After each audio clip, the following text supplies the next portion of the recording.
my shorts.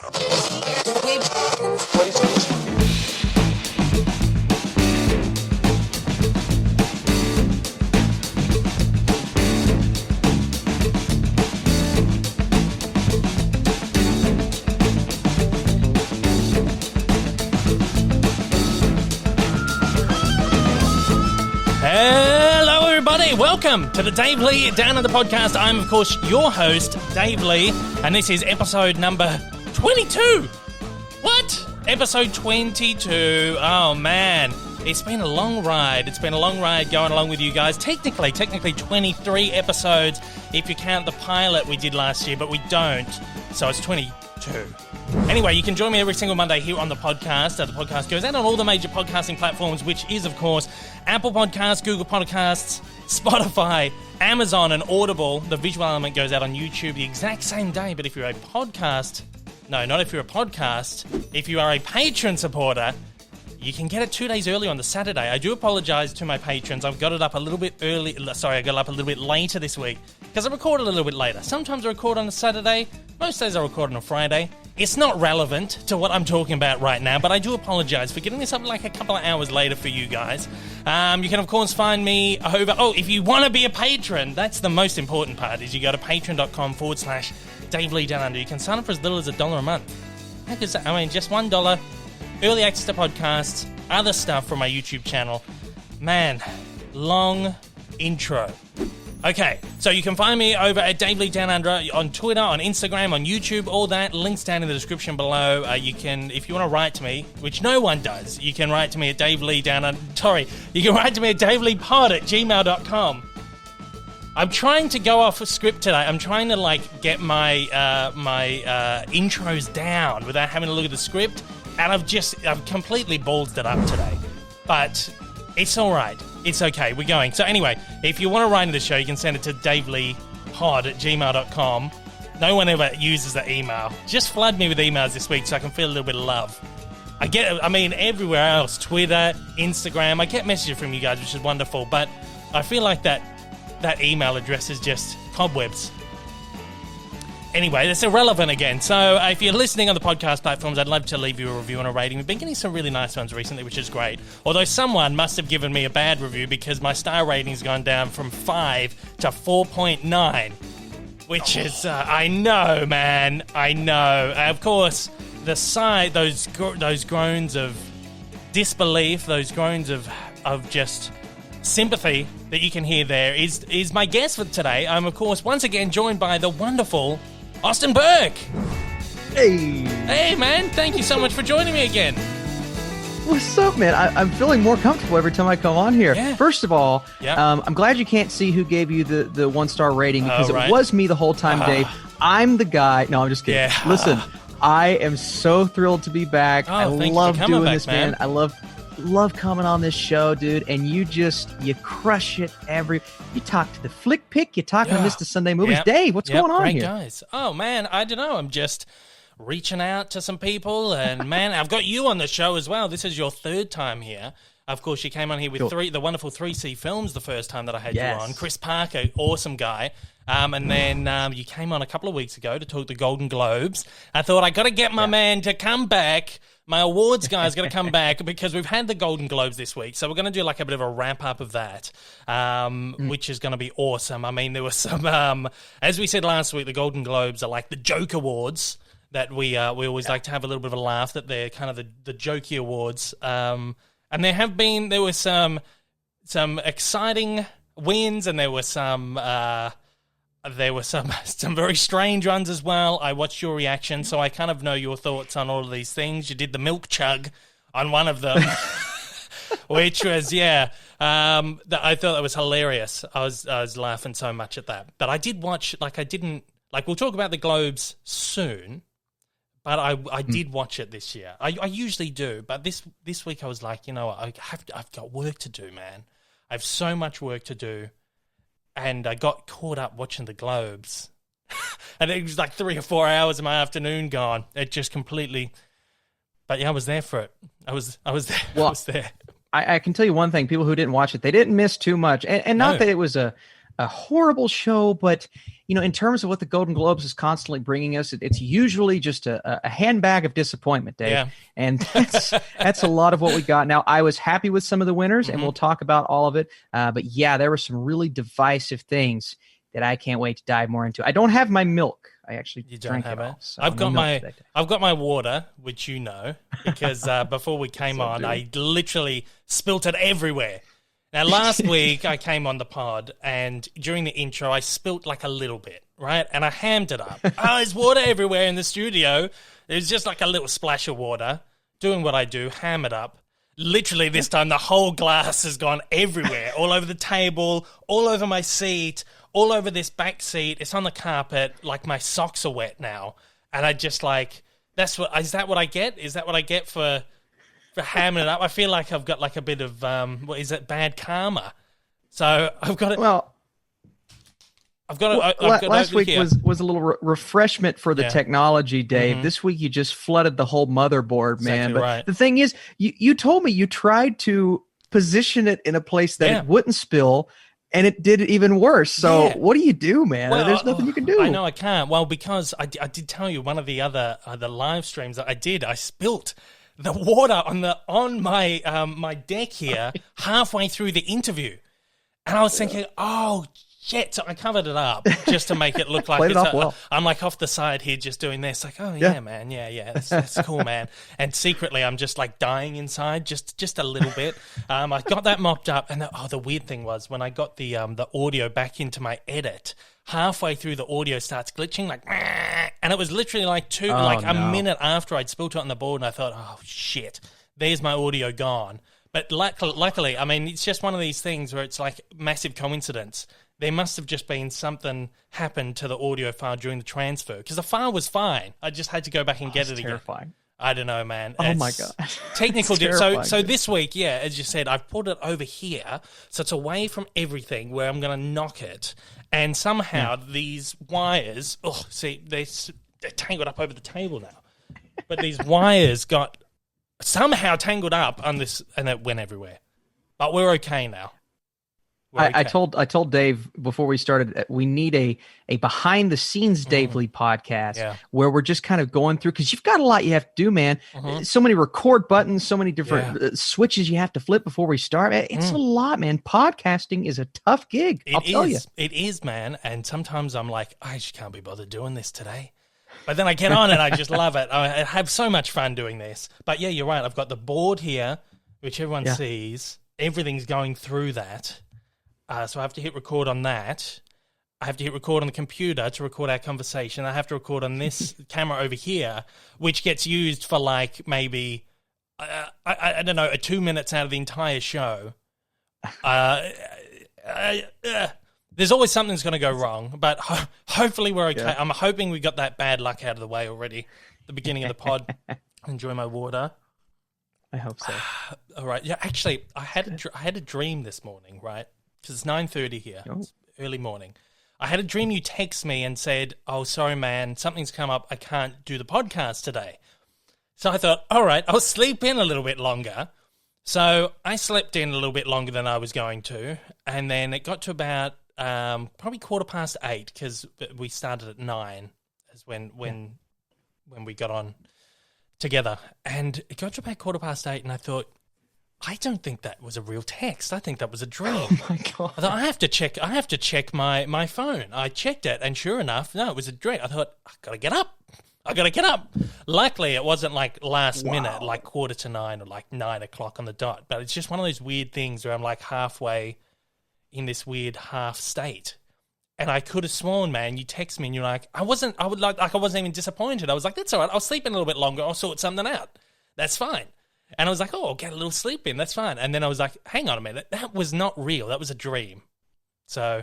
Well, the question is, Dave, did I inception your brain and convince you that I didn't message you, but I actually messaged you just to pull your leg a little bit? Maybe. It could go either way. I mean, I may have done a little Leo DiCaprio to your brain, and you'll never know. Well, I'll never know. So.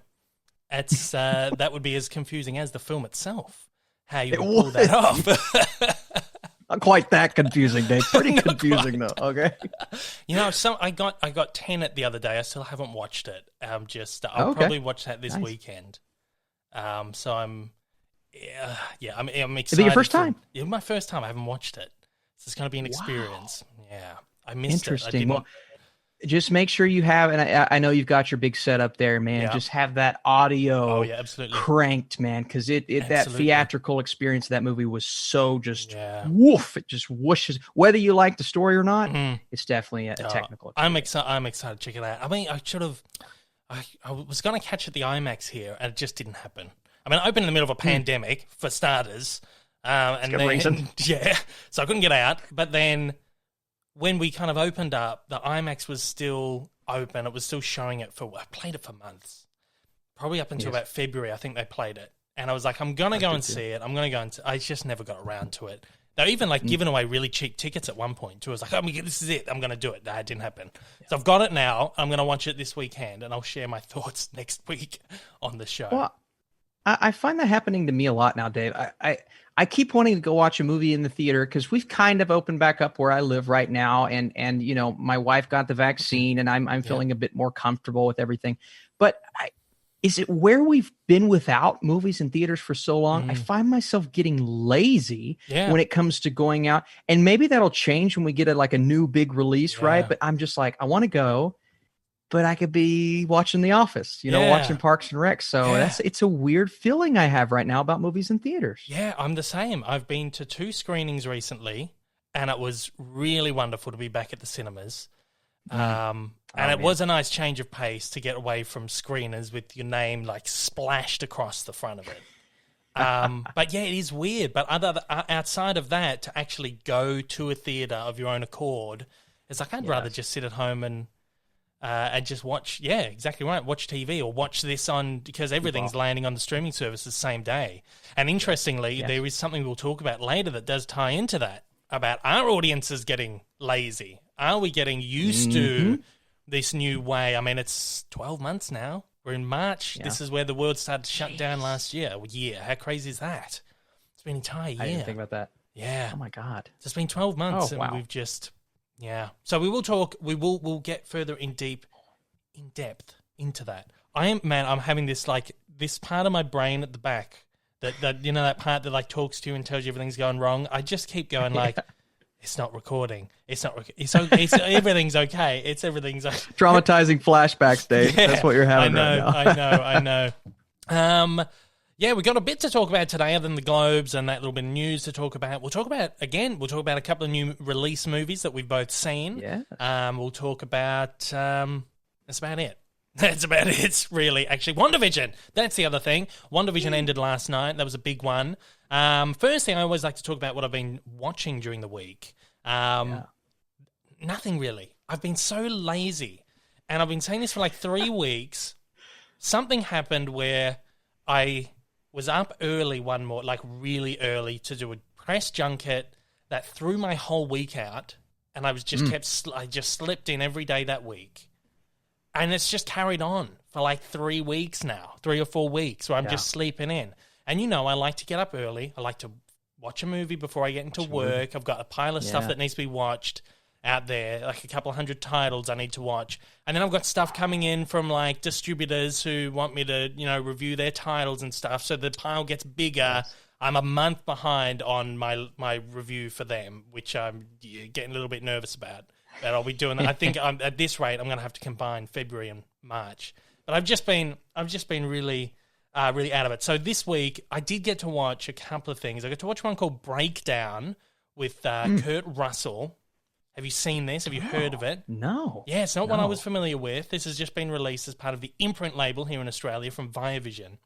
From the late 90s, I think 97, and it's a 70s genre film, one of those, truck chase kind of movies where his car breaks down, Kurt Russell's car breaks down, and his wife's there with him, and this trucker comes along and offers them help, and he says, I'll take your wife to the nearest restaurant and we'll call for help there.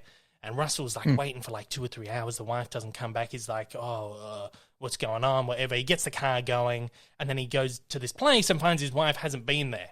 So it's like this. The whole film is like him trying to find his wife and trying to uncover like what the hell's going on. It's really good, and it's a film I'd never heard of.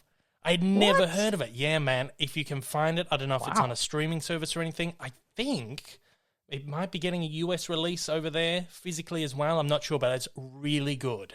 And I was shocked at how good it was. Like, really good. Like, I love a good Kurt Russell film. Like, he's terrific in almost everything. And I was like, I'd never heard of this.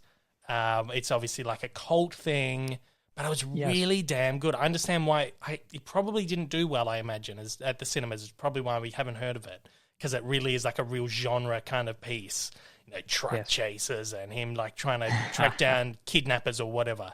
Really good film. If you can track it down, I'd highly recommend that one for sure. Well, it reminds me when you said truck driver, Kurt Russell in Big Trouble in Little China, which I actually just watched about a week and a half ago for my cousin Joseph's podcast where we talk about pop culture things. And man, I always forget how much fun it is when you're seeing Kurt Russell on screen playing similar character types, but always taking us on an interesting journey. And you always buy how just BA of a character he is. I mean, he can do anything on screen. And I think that movie's a great example. But the one that you're pitching to me, man, that definitely sounds like something in my wheelhouse. You got to check it out, man. I loved it. Yeah. And I find that with him too. No matter what the film is, like it could be an absolute dud of a film. It's fun because it's Kurt Russell. He's just one of those actors that is just fun in everything he does, and you always have a good time. And this one in particular, his performance is really good in this. So I would, I definitely recommend that. I recommend that to anybody out there watching. This is not a sales pitch for the new Blu-ray. I loved this film. I loved the film. I thought it was really good. So I got to that one. That's cool. One that I watched that I did not love was one called Jiu-Jitsu. Have you? You probably haven't seen this. Have you heard of it? Was this Nicolas Cage, right? Yeah. I didn't see it, but I heard bad things. Yeah, don't bother. It's like Predator, and it's like that's it. It's like Predator, where they're fighting. They've even like you get the point of view of this like alien that they're fighting, and he's got like the heat vision and everything. It's like Predator, like a C grade straight to DVD version of Predator with Nick Cage. It's not what I expected. No, me either. I wasn't sure what to expect going in, but it was like samurai stuff, and the fight scenes are just the kinds of fight scenes that are just so like I don't even know how to explain it, but you got the camera moving around, shaking and moving around, and it's just like it's like full shot, like long shots where they. Obviously, it's not like 20 minutes of them recording. They do like the trick, like camera, whatever. But it looks like you're just moving for like 20 minutes. It was too much. It was too much for me. But it's one of those, I think it's, again, one of those things that people are going to watch if they like that kind of like schlocky C-grade kind of thing and enjoy. Silly. Yeah. It wasn't that much fun for me. I didn't enjoy it that much. How about you? What have you been? I heard bad things. Yeah, I gave it a 1 on Letterboxd, which is quite rare for me. Man. I gave it a 1. Nick Cage in it is like he's just cashing a paycheck for this film, which is fine. Like I don't have a problem with that. These guys got to put food on their table, and if they want to pick up at one of these gigs every now and then, whatever, you do what you can do. And he's at the point in his career now where he can just do whatever he wants, I think. But he's like phoning it in the whole time. Oh, it's so funny because you get like these scenes where Nick Cage like gets up, he's ready to fight, and then it cuts to a shot, like a wide shot, and it's quite clear that the stunt guy is not Nick Cage, and it's like they haven't even bothered to pick someone who has the same body build, who looks the same. They got like a wig on him. It's like watching a film from like the 50s where they got a stunt double, and you're like, that's not him. It is so. No. Maybe it's almost worth checking out just to see how bad it is. But it was it was only like 70 minutes too, but it was really tough to get through. It was really tough for me to get through that one. What have you been watching anything recently, other than like new release films and stuff? We'll talk about both Raya and the Last Dragon and Coming to America in a minute, which we've both seen. But other than those two, what have you been watching recently? Well, there's two that come to mind that I watched this week. The first one is I rewatched Interstellar for the first time in a couple of years. Wow. My wife was in the mood, and anytime the wife says, we're going to watch Christopher Nolan, I say, this is why I married you, sweetie. And so we sat down and watched the movie, man. And I'll tell you what, and I keep saying this, I keep loving that movie more and more every time I watch it. I started out here, thought it was really good. I had some questions, but every single time, and this being a few years later, I just continue to significantly, understand more so maybe what Nolan's going for, even though I still have my occasional questions in the third act. But that was a phenomenal experience. How do you feel about Interstellar, by the way, Dave? I love it. It's probably, aside from like the Batman stuff, I'd say Interstellar is like probably my favorite Nolan film. That's awesome. And you know what? I've heard a lot of people say that over the years, but I keep saying it's like, I like Memento more, and I think I still like Inception more, even though Inception's a bit more complicated. Yeah. But Interstellar has moved. It's shot up my Christopher Nolan list, man, and I just love the movie so much. The other movie I watched is technically a new release on Hulu, but I think it's been released elsewhere at other points. It's called Boss Level. Have you heard of this, Dave? I think I've heard of it, but off the top of my head, it's not. I'm not like picturing what it is, but I'm sure I know the title. Yeah, I've been seeing it occasionally throughout the last year. I think it was supposed to come out, and then it released, I believe, in some other countries, isn't that? So this is Frank Grillo. It's Mel Gibson as the villain, which is crazy. And Naomi Watts is in the movie for some reason. Very random role for her. But essentially, and you're going to hear this over and over, it's like the same concept. I just saw on the map of Tiny Perfect Things. Frank Grillo is stuck in the same day over and over and over. But this time he has to actually take down a bunch of different, it's called Boss Level. It's kind of like this video game-esque. You're going to take down all the little guys before you face the boss and have this final fight. But every single day he wakes up and he has to figure out, how am I going to kill all of these people? Because he never makes it through the day at the beginning of the movie. He keeps getting, his head sliced off, thrown into a building. And he's also trying to figure out, why is this happening to me?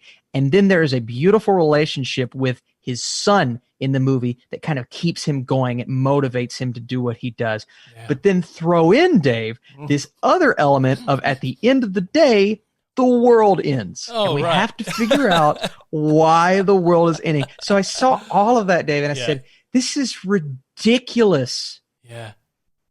But I had a really good time watching the movie. Yeah. I mean, it sounds like fun. It sounds like fun. It's so much fun. Joe Carnahan's our director. Have you seen like The Gray and some of those action-heavy movies? It's Joe Carnahan. Oh, wow. So he directed this movie. I had no clue. And man, just... the action scenes, Frank Grillo in this lead role worked really well. Mel Gibson, he does Mel Gibson things, but he's not bad in the movie. They just didn't give him a lot to do. But man, I had so much fun with this movie. I think I like it maybe a little bit more than some others, but it's one that I'm easily going to recommend to like my dad and my brother. I'm going to be like, watch this. It's familiar because the time loop concept. Boss Level's really, I actually just reviewed it on my channel. Boss Level is really, really fun. I enjoy myself. Awesome. I gotta check that out if I can. I don't know if that's gonna. Yeah, I know the title. I'm gonna do a quick search. Boss Level. It came out on Hulu today in the US, and I know you guys don't have Hulu, but we have Disney Star. So I'm thinking maybe it's actually in cinemas. It's in cinemas. Really? It opened here in cinemas, like on the 25th of Feb. Yeah. So there you go. That's cool. So you can go and see that one at the movies. So that might be one I might be able to pick up on Blu-ray or something down the line. I'll definitely check that one out. You've sold that one to me for sure. It's good, man. It was entertaining, Absolutely. I'm trying to think if there's anything else I watched. I'm feeling like I've been really slack with stuff. I'm going to quickly jump on my Letterboxd here and go to my diary. I feel like I've such a good tool, man. I love Letterboxd so much. I love it. Not really anything else. Like I've even been slacking off on the weekends. Like I usually watch a movie like a Saturday night or a Sunday night. It's this time of year. I think, oh man, this is one I wanted to talk with you about because we were talking about it last time and I hadn't seen it. No, I have seen it. Judas and the Black Messiah. Oh yes, you saw that, Dave. I saw it. Yes, so damn good. So good. How good is that? How good was that, man? Ugh.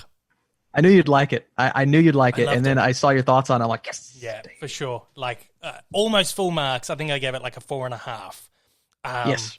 But I just loved it. I think the only reason I gave it a 4.5 was that for me, I don't want to say the pacing was off because everyone says that, and it's just such a thing that gets thrown around too much. But I feel like you've got these huge moments, and then it brings you down to like a talky moment. And I don't have a problem with the talky moments, but I feel like they maybe could have been paced out a little bit more to keep you out of that.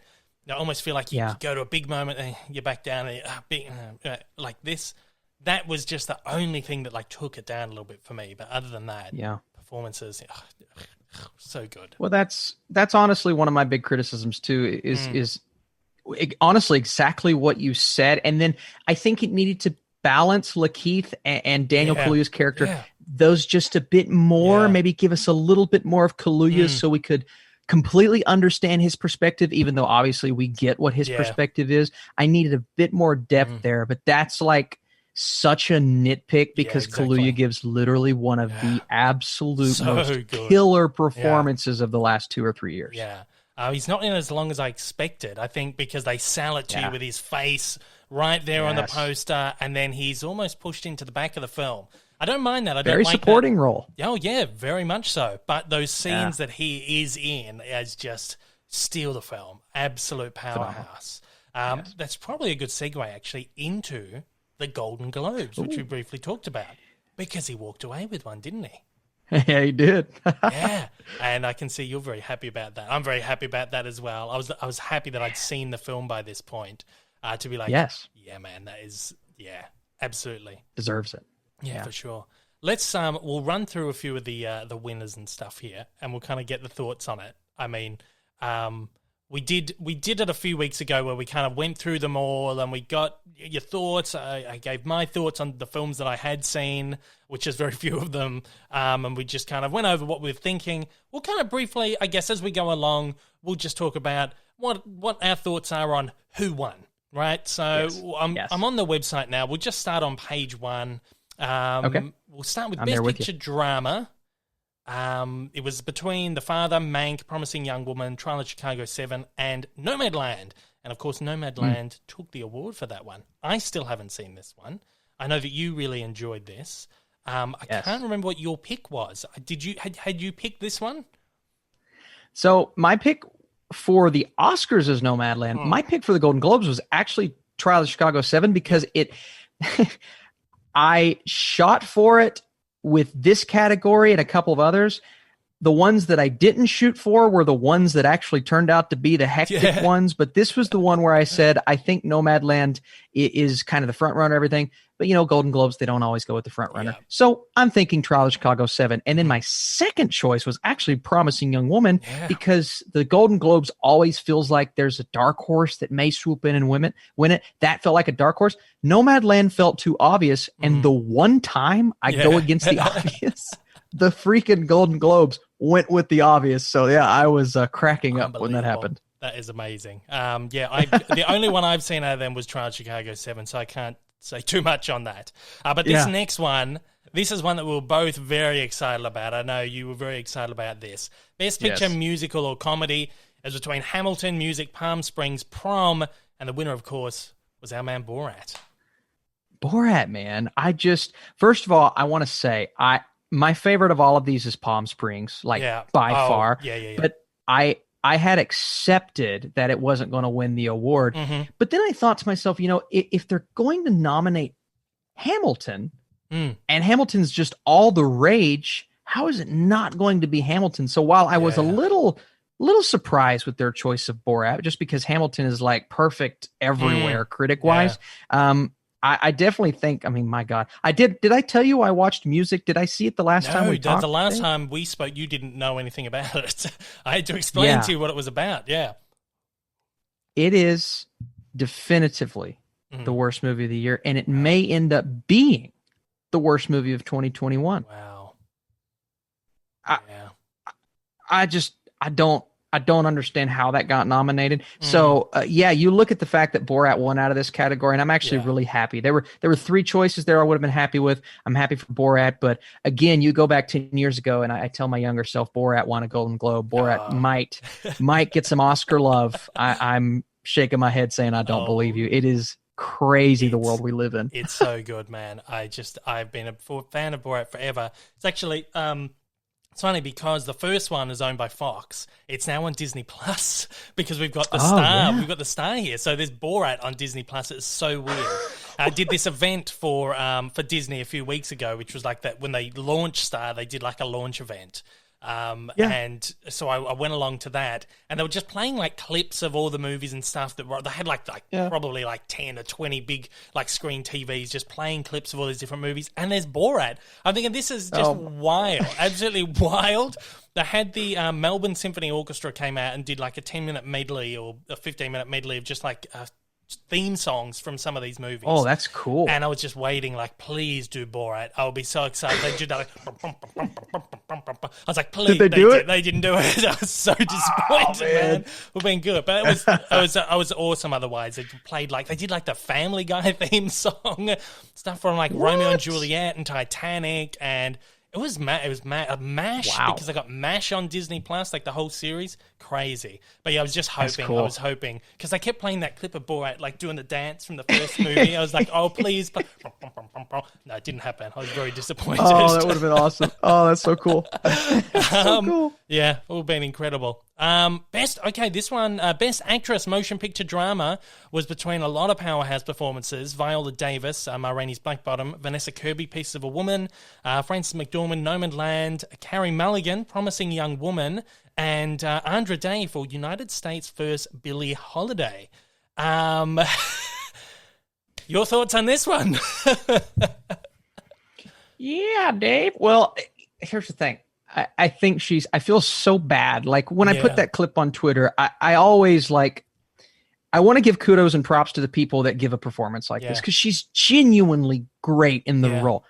I didn't like the movie. Mm-hmm. I thought the movie was very, very poorly put together. Yeah. Also, I think these other 4 performances are maybe a step above what this performance is, but not only that, they were 1 through 4 on everything. Gold Derby, Oscar predictions, all these different websites. And so no one, except for the Golden Globes, the Hollywood Foreign Press, no one had her as the choice, as the pick. So that's why I reacted the way I did. I pulled out, the Vine, he needs some milk. I needed milk at that moment because the shock factor of that decision, and it wasn't, oh, she's terrible in the film. It was no one predicted her. It's like saying, I'm an NFL guy in the United States. The horrible team right now is the New York Jets. It's like saying, well, the New York Jets is going to win the Super Bowl, and everybody knows they're not going to win the Super Bowl. That's what it felt like. Yeah. And it was just drastic, such a drastic decision. I'm still not convinced she has a chance at the Oscar, but I'm very convinced she could get that 5th spot. Now, I think this secures almost above a Zendaya or some of these other actors that she was contending with. That's crazy, man. I looked at we've got the sports bet app here where you place bets on sport and stuff, right? Curious. And occasionally they'll do like special events things, and it might be stuff like you can vote on who's going to win, like on the latest whatever the hit reality show of the time is or whatever. But then around award season, you can place bets on awards as well. And I looked at this one. Because I was just kind of curious, like on the day of Golden Globes, what people were paying and stuff. And Andra Day was paying $10 to the dollar. $10. It's one of those times where you're like, I wish I'd just forked out all my savings. Oh my God, man! We could have put some money in. I could have moved down there, bought an apartment, man. What is going on? Could not believe it, man. $10, and for you well, that would be, it's probably about $8 in US dollars, but still, man, like, Jesus. Imagine if you just put money on that. Like, if I was a rich bastard just lying around, had nothing else to do with the money, I would go through these things and be like, I'll just put like, a couple of $100,000 on whatever. If I lose it, I lose it. Imagine, man. And the Golden Globes is the perfect place to do that because they're the ones most likely to make the drastic decision. And you know what? I thought it could be Best Picture. It was Best Actress, and somebody got really rich that day. Oh, I know. I that was like my thought was like, man, this could be that award that does that flip. I was thinking, this is the Golden Globes. You can't pick it. You cannot pick the Golden Globes because it's going to swing like real far. Like the Oscars, you're going to have some disappointments, but the Golden Globes is always that one where there's just going to be this absolute wild card. I was thinking, man, I should put some money on this. I didn't do it. I'm not really a betting guy. I wish I did. I just wish I. It makes it harder, even knowing that you were like looking at it, like you had that chance to like be a millionaire.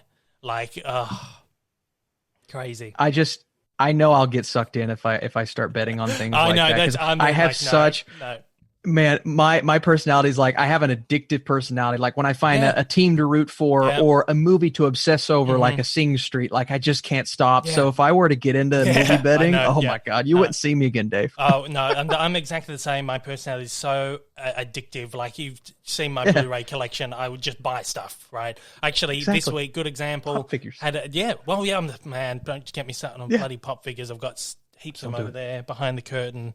In the other rooms. I just can't stop. I can't stop. This week, they had a sale at our JB Hi-Fi, which is like our equivalent of your Best Buy. They sell Blu-rays and DVDs and stuff. And they had like a big sale on, which was like 30% off. And they do like these multi-buy deals, so it's like 3 Blu-rays for $30. And then they occasionally will do like a 20 or 30% off sale, which stacks on top of that deal, which is always like really bad for me because I always go in and just spend up. And for some reason, I went in there, I was like, oh, there's not much I really want. And they had all those like DC animated universe films. And over the years, I've picked up like 1 or 2 of them and kind of thought, oh, I'd be interested in getting into them. So I picked up a few. I was like, you know what, I might buy a couple more because they're like 3 for $30 plus 30% off. They're going to be like $7 each, which is like the equivalent of like $4 or $5 US, right? So dirt cheap. I was like, okay, I'll get a couple of these. I'm standing there with 3 of them. And I'm like, I wouldn't mind that one as well. I wouldn't mind that one as well. That looks pretty good. And now I've got 3. I've got 2 handfuls of 3 for $30. Oh, no. Oh, jeez, this one looks good too, man. This one.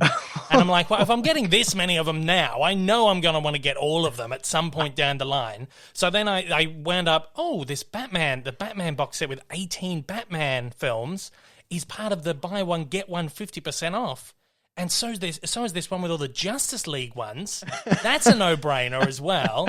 I ended up buying like almost all the movies. And now the bad thing is like 4 or 5 of them are out of print here, so you can't get them here. So now I'm having to go on Amazon and importing them and paying like $15 or $20 a film. So it's gone down this massive rabbit hole where I've almost just bought like 40 of these DC animated. Then this is why I don't bet. Because I know if I get a little bit of that, I'll be like, oh, I'm invincible. And then I just blow all my savings on the Oscars. So. Oh, my God, Dave. That is the ultimate rabbit hole. I'll tell you what, though, man. These DC movies are pretty good, man. Keep buying them. You're going to get some. I watched one last night, and it was the Superman, Batman, Public Enemies, the first one. I really enjoyed it. I really enjoyed it. It was pretty good. I've heard that it's not like the best one, but it was like 11 o'clock by the time I put on. It was the shortest one. It's like 60 or like 70 minutes. It's like, I'll put this one on. It might be nice. I enjoyed it. So I'm looking forward to seeing that's the one. I think the second one has Darkseid and Supergirl. Yeah. That's not the first one, right? No, the first one's the one with Lex Luthor.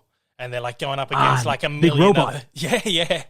Yeah, I remember that. That's a good one, man. It was good fun. So I'm excited. I'm going to just like power through all of them. I'm very excited. Yeah. It's also led me to buy like the Justice League series on Blu-ray.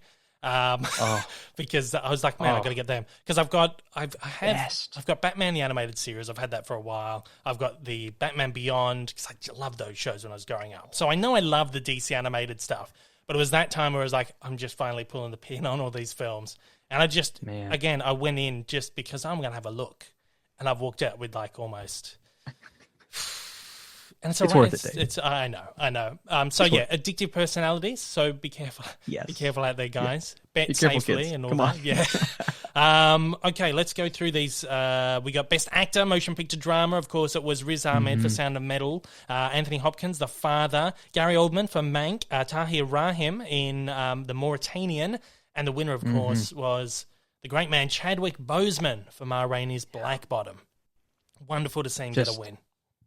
How can you go wrong with Chadwick? Exactly. The most emotional moment of the night was obviously when she gave the speech about Chadwick, and I was, that made me emotional, Dave. I was struggling. Yeah, very, very emotional.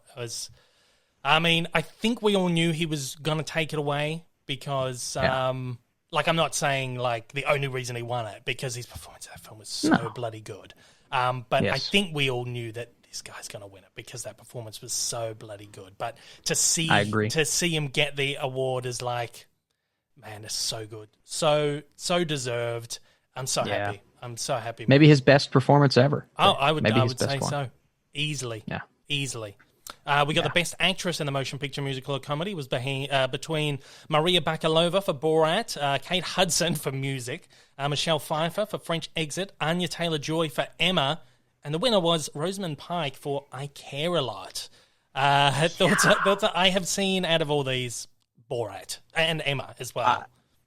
It's not the most shocking choice. That obviously would have been Kate Hudson for Music. You would have seen me flip a chair. But I truly thought it was going to go to Bakalova. She's getting Oscar buzz, and I've not seen a lot of Oscar buzz for Pike. So it was another, not mind-boggling, but another strange decision that night. I agree. I think, I haven't seen the movie, but I have heard mixed things about it. This is I Care a Lot. Yeah. But I said last time, I would have been so happy for Maria Bakalova to take that award.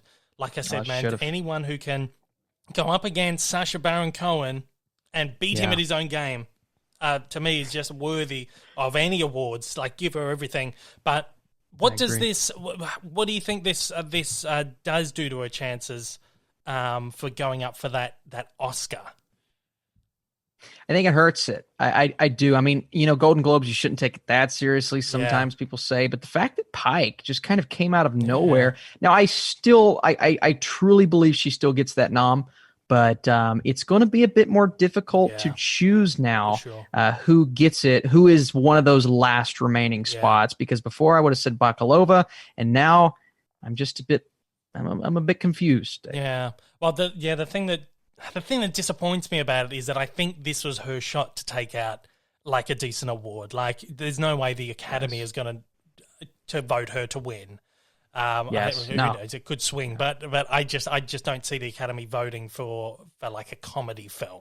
Nothing against her performance, just they have something that's just against comedies and stuff. Yes. But I just would have loved to see her take this because I think this was her chance to just get that, that big award. But of course, her co-star, or the lead star of that film, Sacha Baron Cohen, did win an award. He was up against James Corden for The Prom, Lin-Manuel Miranda, Hamilton, Dev Patel, Personal History of David Copperfield, and Andy Samberg for Palm Springs. So, Sacha Baron Cohen walked away. But it was really wonderful to see him take an award. And this makes him the only person in history to win a Golden Globe for playing the same character twice. Oh, I didn't know that. I didn't realize that he'd won it for the first film. Yeah. Wow. Interesting. Yeah. Huh.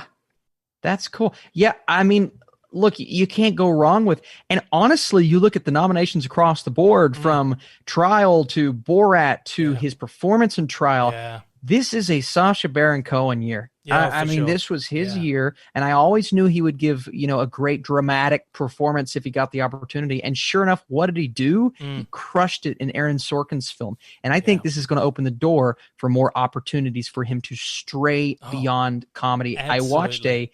I watched a brilliant discussion on THR, a roundtable for comedians, and Cohen was really talking about going outside of the box and veering into a different territory. And this was a year ago before Trial, and now I think he's really going to take advantage of this and do something different with his career. Oh, for sure.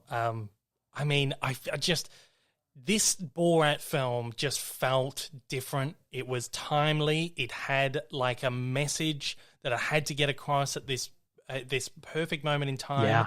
The first movie, I feel just kind of got swept under as just a really stupid comedy movie. This guy going around and just annoying people, even though, I did have that heart. But I feel like people are, taking him a lot more seriously now because he is an incredibly, incredibly smart guy. This is a guy that studied at Cambridge University. He's a Cambridge guy. He is just incredibly smart and he knows what he's doing. But incredible performer on top of all that as well. He's just got like all the boxes ticked.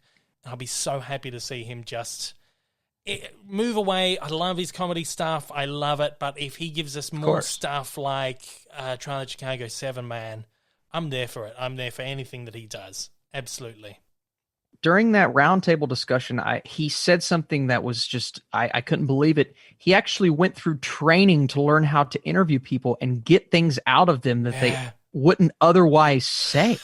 And this was a huge process that he went through. And I'm sitting here like, this guy is so committed to not only giving a great performance, but to accomplishing his goal or whatever his mission is at the time. And at that time, he was about to interview OJ. That was the story he was telling. It was to get information out of OJ Simpson. Man, who else would do that, man? I just love this guy so much. Some of the stuff he did, particularly for that series, which was that Who is America? Was that what it's called? Some of the stories that came from that, like behind the scenes stuff, was like, you're mad. Like there's that one bit that he did. He went to like it was like a rally in the Deep South. I can't remember what he was talking about. It was something obviously that they didn't like, and it was like a group meeting thing, and there were 2 meetings, and he infiltrated both meetings. And the first meeting, he said it got so heated that he sent the crew home for the second one. So it was like, only the people that need to be here because if someone pulls out a gun, it's like... So he sent everyone home, but he went back through and he did that second one, and just the commitment to takes guts. Exactly right. Very, very... I couldn't do it. No. I couldn't do it. I'd be a coward. No. I'd be a coward. Even like that. Even like what he did on Borat, where he got up on the stage at that rally and was like singing that song, and then they all jumped on him. As someone apparently did pull a gun at him. What you gonna do? Oh my God, I couldn't believe it. But someone apparently pulled out a gun, and he had to have the security just madness. Crazy. Back to the Globes. We got a winner for the what's this one here? The Best Supporting Actress Motion Picture.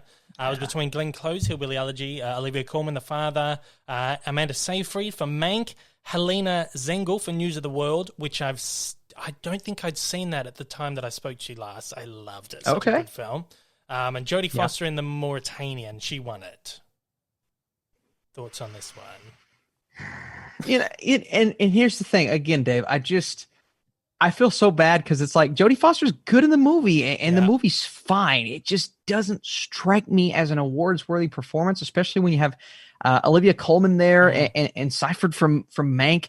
Yeah. Glenn Close, I didn't like the film, but I thought Glenn Close's performance in the movie was absolutely magnificent. So to see Jodie Foster take that home when I thought the Golden Globes mentality would be, well, Glenn Close, she needs to win one, or Olivia Colman, she's been there. And obviously Foster's been there and done that, but it was just, this may be the most random winner of the night. Not a bad thing, but just very random for me. One of those random ones. I haven't, like I said, I've only seen out of that lot News of the World. But I thought that was a pretty random one because it's something I hadn't really even heard of.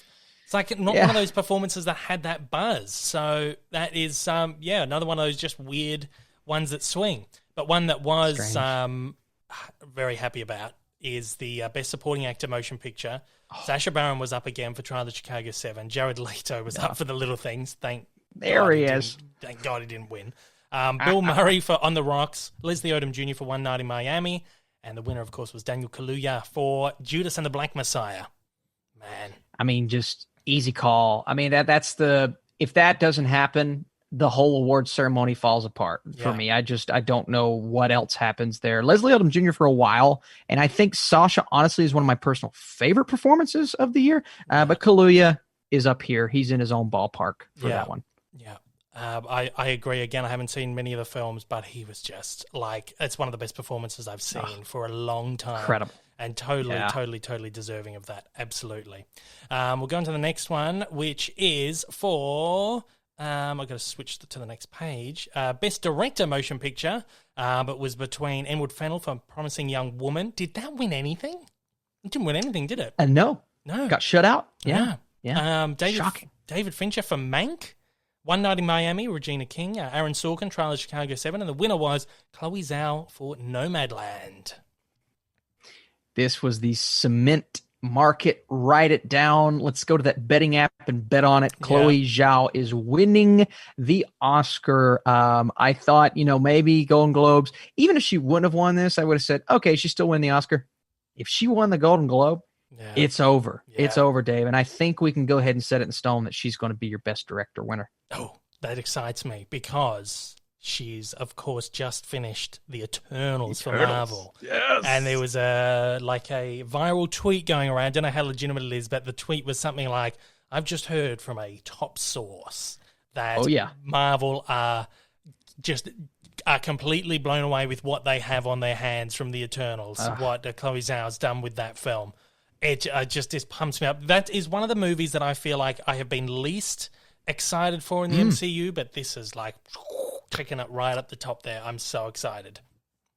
They've got a rich history in the Marvel universe. And, this could be the revitalization of that genre in Marvel like a Guardians was, but maybe with a very different tone, maybe more of a Lord of the Rings, Game of Thrones type feel to it, man. I just think there's a lot that's going to happen with this movie that's going to change Marvel forever, and I'm pumped to have her as the director. Oh yeah, me too. Best Screenplay Motion Picture was between Emerald Fennell for Promising Young Woman, Jack Fincher for Mank, Christopher Hampton and Florian Zeller for The Father, Chloe Zhao for Nomadland, and Aaron Sorkin for The Trial of Chicago 7. What were your thoughts on this? I know a lot of people were kind of mixed on this one. Yeah, I was full Sorkin. I thought there was a good chance, Promising Young Woman could come in and sweep it away. I thought because Zhao was going to take director, I didn't think she would take this. My personal favorite is the screenplay for The Father, but I knew Aaron Sorkin would take it because that is the most Golden Globe moves of Golden Globe moves. And I thought the script was good. I thought it was really good. So I think in a way he deserves it. Tough category, but I expected it. Yeah, I'm a Sorkin fan. I just love Sorkin. I love the way he writes dialogue. I love the walk and talk. I just think he's just so good. I'm happy to see him get a win. I understand why people are disappointed with it because, as you said, it's a Golden Globes move. You give it to the Golden Boy, Aaron Sorkin. But I think he's a terrific writer and well deserved. I think. But again, I haven't seen the other films. But I think I saw Trial of Chicago 7. I didn't love it, but you can't go past his writing. His writing is just, it's terrific every time. He hasn't let me down yet. We've got just a couple more that we'll go over. The Best Picture Animated Film, everyone knew. Well, actually, no, there was... Okay, so it was up between Croods and New Aged, Onward, Over the Moon, Wolf Walkers, and Soul. Of course, Soul took the win, and I'm pretty sure everyone was about 95% sure Soul was going to take the win, but Wolf Walkers was looking like the one that could have been the black sheep that came through and took the win in the end. But of course, Soul did take. What were your thoughts on this one?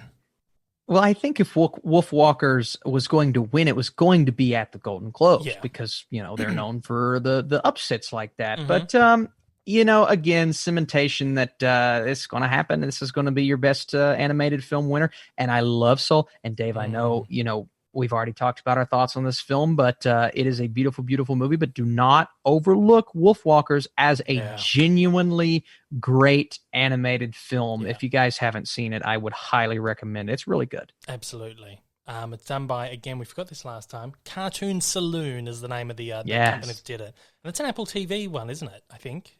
Yes, it's on Apple TV. Sure is. So everyone go and check it out if you've got Apple TV. I do. There's not a lot on there. But you can check it out. Not that much, but yeah. I've just watched. Actually, I finally just got around to watching the morning show on there.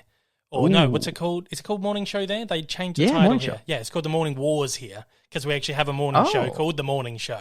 So there's obviously some sort of like IP infringement, so they called it Morning Wars here. Wow. Yeah. That's crazy. I thought it was pretty good. I enjoyed it. I just finished it yesterday. Really good. Performance is amazing. Yeah. But the only gripe I had with it, not really a gripe, it's just my own like head. Every time I see Steve Carell on screen, it's like Michael Scott.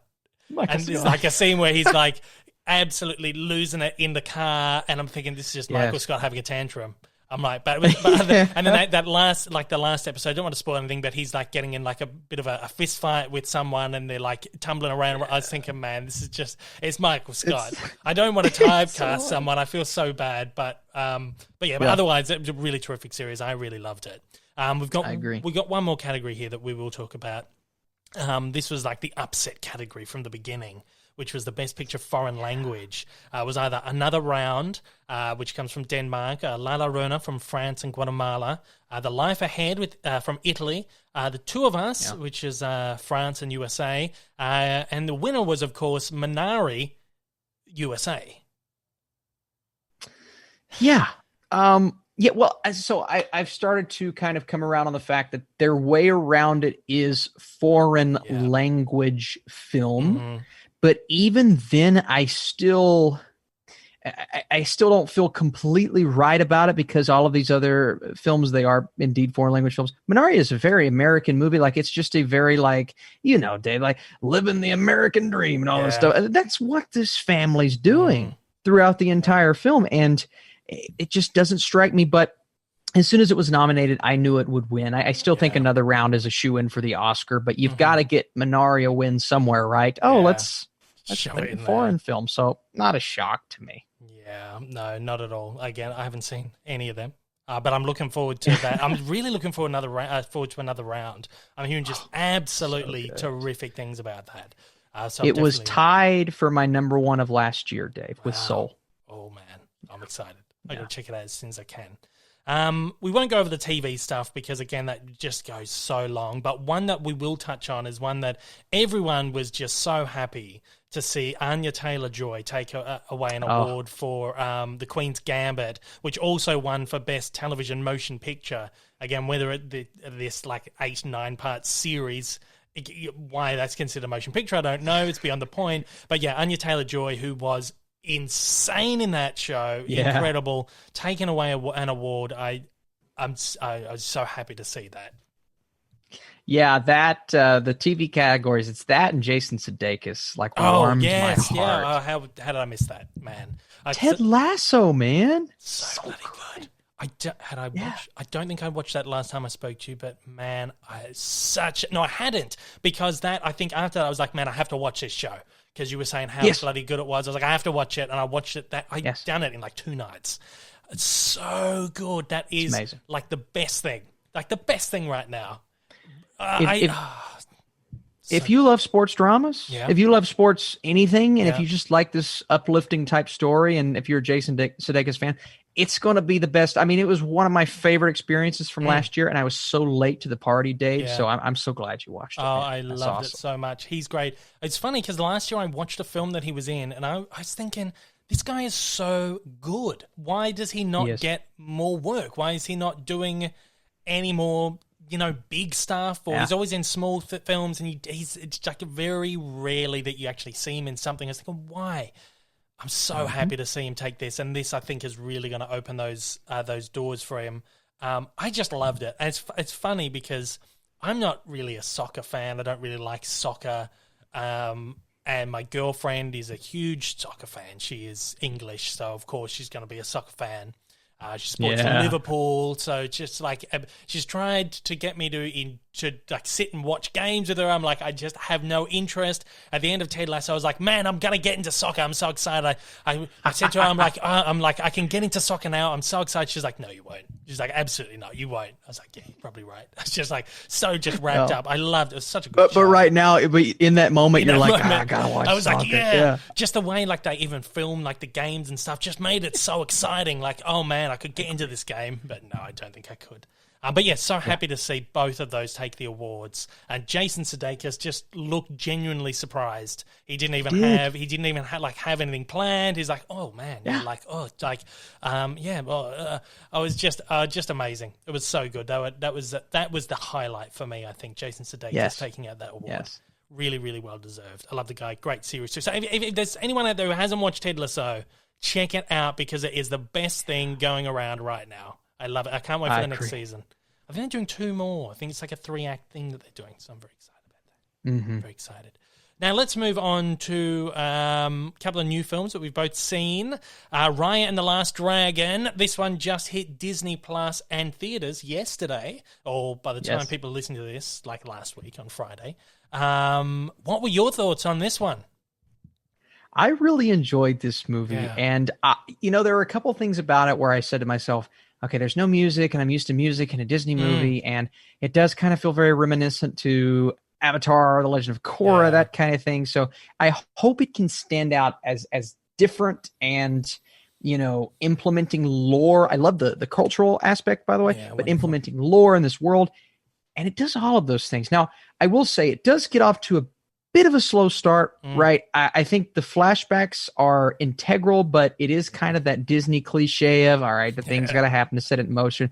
But as soon as we get into this Mad Max style world, and she's rolling around on tuk-tuk, and she's finding this group of people, and I won't go too far into it, but it's that team, the aspect of the movie where they have to learn how to trust one another. That was the best part for me. I'm like, I like this. It's a good message, but it's also something that I think kids are going to watch and really respond to. And at the end of the day, I think it's one of the better modern Disney films. I had a great time with this movie, Dave. Yeah, no, totally agree. I agree with everything you said. I loved it. I thought it was just, I am one, I'm a Disney simp. A fanboy, whatever. Paid off. Yeah. All that kind of stuff. Waiting for my check to land in the mail. I'm waiting for my last 10 years of checks from Disney to land in the mail. They've been a bit slow on that. Send some to me if you have any extras, because they haven't sent my checks in a while. Okay, I'll sort you out with that. I loved it, though. I thought it was so good. I'm a huge Disney fan, but I'm not always a huge fan of the music. I'm not really like a Broadway show tunes kind of. Just never anything that has that style of theatrical performance. I don't always enjoy, but I love the songs from the Renaissance and like Beauty and the Beast and a little bit like the Howard Ashman and Menken stuff. Just amazing stuff. But then when you come to Frozen, I'm like, I don't enjoy the music as much. That kind of thing. So I think I found it was a decent change of pace not to have music in there. I know there are a lot of people who are disappointed it didn't have songs.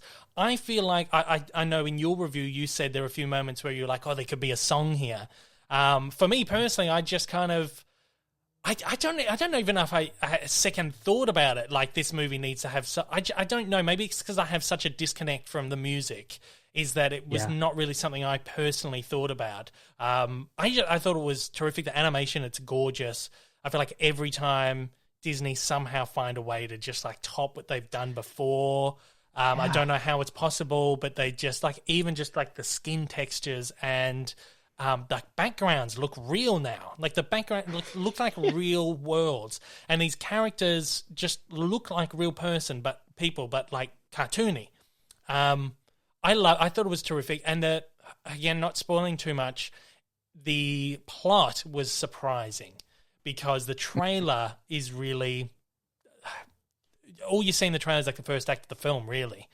And things happen a lot quicker than you expect them to, and the journey is a lot different than what you expect it would be. And I love that about it, was I feel like I know what I was getting into, but it's completely different. And I always loved that, subversion. Really good. But, yeah, terrific movie. The only thing that brought marks down for me, I gave it a 4 out of 5, was that... again, just issues with it's 2 hours long, but it moves so fast, it's doing so much that I feel like it didn't give me enough time to connect with each of the characters in the way that I would have liked to. I feel like it just tries to do too much. And these are all characters that are just all so terrific that I feel like you could pluck any character out of this film and give them their own spin-off and it would work. Whether that's Baby Noi and the monkeys, or what is the big guy's name? I can't remember his name, or the guy that runs the shrimp ship. I think any of the characters would work. Yeah. Sisu, Awkwafina, just amazing. Anything she does. Just pluck any of these characters out, give them their own thing, it would work. So I just felt like I would have liked that little bit more breathing room to be able to connect with the characters a little bit more. But otherwise... Agreed. Really great movie. You would have watched this as a screener or something, I assume, yeah. Yes.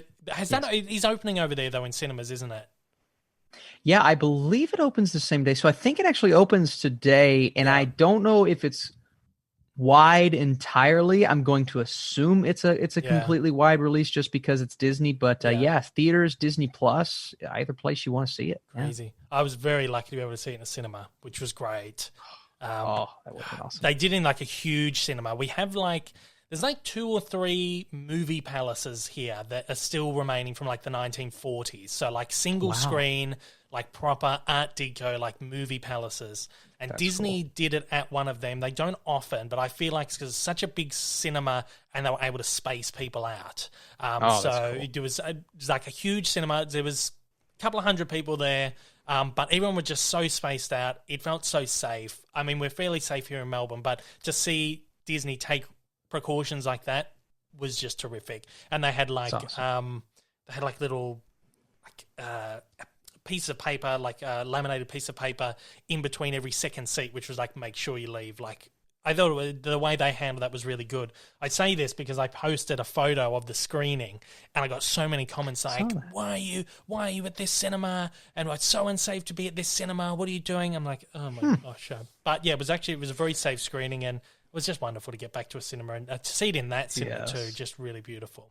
That's cool. Another film has come out this week. I think we are more divided on our thoughts on this one. I think, yes. Coming to America. It's a sequel to Coming to America, starring Eddie Murphy and Arsenio Hall and Tracy Morgan. I always go to say Tracy Jordan because that was his character in 30 Rock. Incredible cast of people. Firstly, what were your thoughts on Coming to America? Ooh, America. Yeah, man. So I actually started out, and I think I messaged you in the middle of the movie. Yeah. At that point, I wasn't really like, I hadn't fully decided how I felt about it yet. Yeah. I was waiting to see how it played out. So I think there are a lot of great things in this film. Mm-hmm. When you look at the costume design and the aesthetic and just the location, and there are even some fight scenes with his daughters where the choreography is really good. And I was shocked. I was blown away by that. And then you have Arsenio Hall and Eddie Murphy's performance, their chemistry, which is actually really good. It's exactly what you wanted it to be, carried over from the first film. Now, I don't have a huge affinity for that first movie. Right. I really like it, but it doesn't go beyond that. Yeah. So nostalgia for me was there, but not enough to really carry things over. Right. I think this fell for me into the typical and almost cliche comedy sequelitis where it tries to do the first, but it doesn't quite do it as good. Yeah. And then within that third act, we get all of these random sequences and occurrences, and his son's storyline just goes in a very cliche direction that I wasn't fully invested in, where he gets the revelations, and I won't spoil it, but okay, we've seen that before. And then the dance number, it reminded me of Scooby-Doo 2, and I'm just...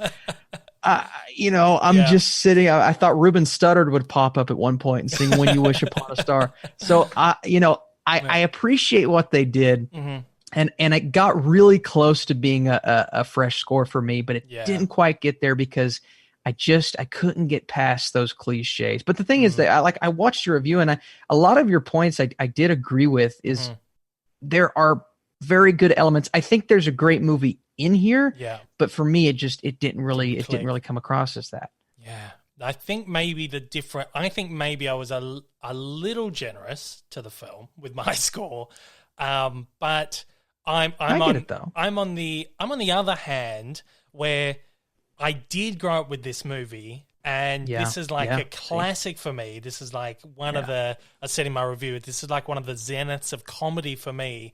I grew up with most of the movies I was watching were either action-adventure films like Star Wars and Indiana Jones, Back to the Future, or comedies, 80s comedies. And for me, Eddie Murphy is like top of the game for me. I've watched all of his films, many of them multiple times. I just love him. Again, if there's anyone I'm going to simp for, it's Eddie Murphy. And I love the first one, Coming to America. It's like one of my top 5 Eddie Murphy films. So to be back in this world for me was just like, I'm in heaven here. I was just enjoying it. A lot of the old jokes were repeated, but I felt like they most of them they pulled off in a different way, so it was a little bit more fresh. Some of them was like, all right, you've just done the same thing again. I get it, but I still enjoyed it. And I think maybe because Eddie's been out of the spotlight for some time, he hasn't really been doing any movies. For me to see, he did. Have you watched that? Any of that Comedians in Cars, Getting Coffee with Jerry Seinfeld? Jerry Seinfeld, yes, I watched that. There was the Eddie Murphy one, and Eddie was like, Seinfeld was like, "Why don't you do movies anymore? Why are you just, what are you doing?" He's like, "I just like sitting on the couch watching TV." He's like, sometimes I just don't even want to leave the house. He's like, I'll go weeks without leaving the house or looking at the paper. I just want to sit here and watch TV. Just let me watch TV. Oh. And he's like, I've earned it. He's like, I've worked my whole life. I just want to watch TV. I'm like, that's amazing. So this guy has just taken some time off. He's like, I just want to watch TV. And he's back after, maybe 10, 15 years was probably when he did his last, I guess were like tentpole films, and most of them weren't great. We think of stuff like Norbit or Meet Dave. I feel like they're like the only couple of like real misses in his catalog, and he went off on like a real fizzle. But to see him come back with like Coming to America and last year's or 2019 Dolomite is My Name. Love that movie. Back on form, like he hasn't ever lost it. He's been sat around watching TV for 15 years, but he hasn't lost it somehow. And for me, the charm of that film was getting Eddie Murphy back in his on prime form. Arsenio Hall's there as well, really terrific as well. I just felt like that charm where that was like, I'm back in this world that I love, and I love these characters, and I love this movie. But then I do understand for someone who maybe doesn't have that connection to the film why the movie didn't work as well. Yeah, and you're right about the performance, though. And it's so cool. This is kind of what I want for like a Mike Myers, is to revitalize his career with, going into a bit more serious. Dolomite's still a comedy, but he actually got awards consideration for that. And then going full on comedy and bringing back the characters, but maybe not even the characters, bringing back that personality that everyone loves. And I think you nailed it. Eddie Murphy still got it. Yeah. All right. Regardless of if I love this movie or not, there's no doubt in my mind that he can bring us another great comedy in the future. So I'm very excited to see him back, and I hope he keeps doing it, man. I don't want him to go back in the background again. It hurts. Exactly right. The only fear I have now is that this, while it hasn't done that well, my fear would be that if this did really well, he would just start rehashing all his old films. And I feel like maybe because this one hasn't been received as well, maybe they won't go down that route. So hopefully we'll get some like new, fresh Eddie Murphy stuff. I just love it. Like Dolomite was just so damn good. That surprised me so much. I'm very excited to see where Eddie goes. I loved that movie, but I feel like maybe it will be one that if I revisit it, I probably won't enjoy it as much as I did on first view. I'd probably rather go back and watch the first one. But in the time, I enjoyed it, and that's how I like review the films. Like, how am I feeling in this moment? Absolutely. There we go.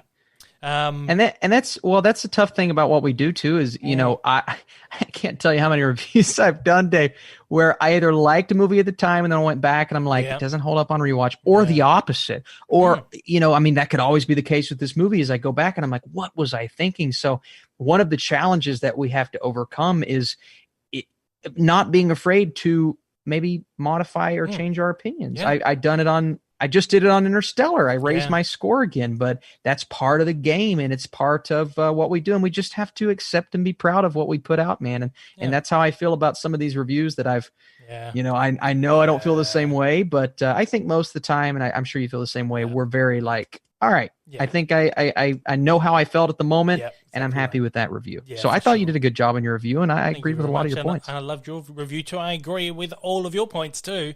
It's just, I think it's just that whether you have that connection to the original or you don't, I think that's the difference there.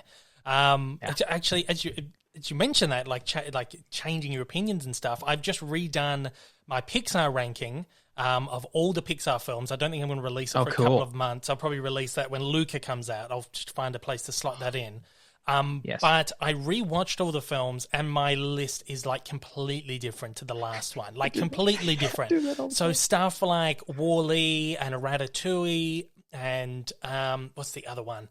There was another one that, and Inside Out were all fairly low on my list originally, because I think when I first watched them, I didn't enjoy them as much. But I'm thinking back when maybe I was probably a kid at the time, or, in mid-teens, and just didn't connect with them that much. They were like down the bottom, and they're ones that people are always railing me out over, like, why the hell is like Ratatouille down really low and all this stuff.